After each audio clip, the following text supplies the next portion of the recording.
We spend about 0.0001% on public health compared to our Defense Department, and yet look how vulnerable. It's the bugs. It's not a war. Yeah. It's not a missile. So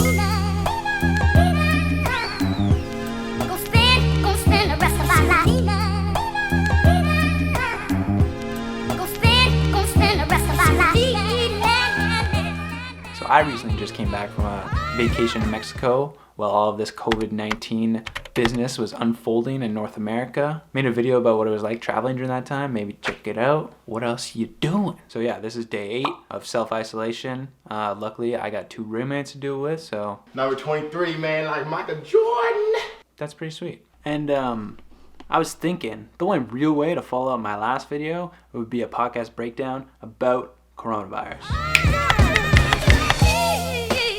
Today we're taking a look at episode number 1439 from Joe Rogan with Michael Osterholm. And you're probably wondering, hey, who's that guy? Well, tell everybody what you do, Michael.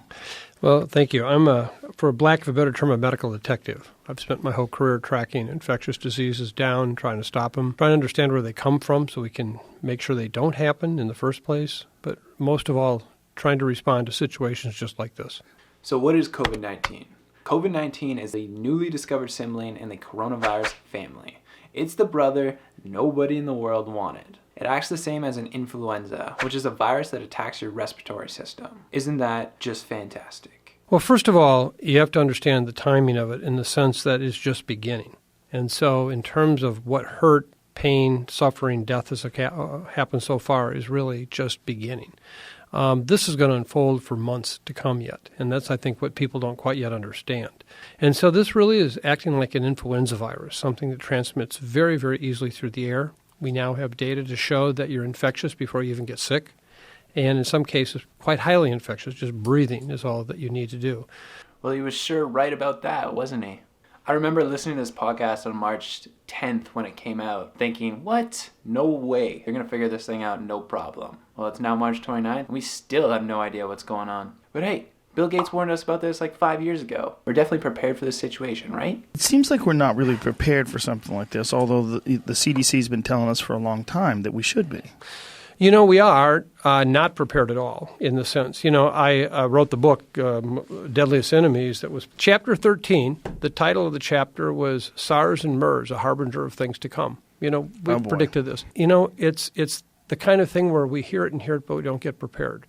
Oh, so we're not prepared either. Well, that's devastating now, isn't it? Later in the podcast, he goes on to talk about how a missile can cripple a country, but a virus can bring the whole world to its knees. It's just interesting to see what so many countries spend so much money and time on.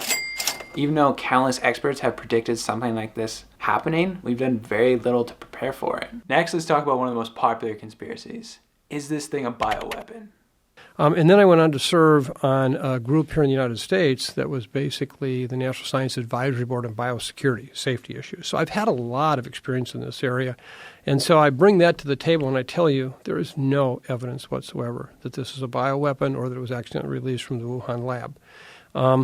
Today, with the genetics we have on these viruses and how we can do testing, we can almost date them, almost like carbon testing. You know, so radiocarbon, and you want to know how old a block is or something like that. This thing clearly jumped from an animal species probably the 3rd week of November to humans. So that's pretty good news, right? The evidence is showing that it is not a bioweapon. It made the jump from animal to human. He goes on to talk about that it could very well happen from one of these wet markets in China. If you don't know what a wet market is, strongly suggest you look into it. It's pretty gnarly.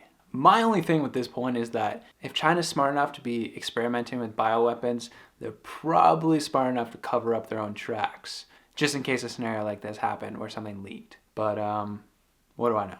So do we close schools or not? If we're not really spreading the disease, because it turns out that if we close schools, a recent study done showed that 38% of nurses today in this country who are working in the medical care area have kids in school. And if suddenly we're closing schools for 2 or 3 months, who's going to take care of those kids? Just interesting because when this podcast came out on March 10th, there was no inclination that schools were going to be shutting down.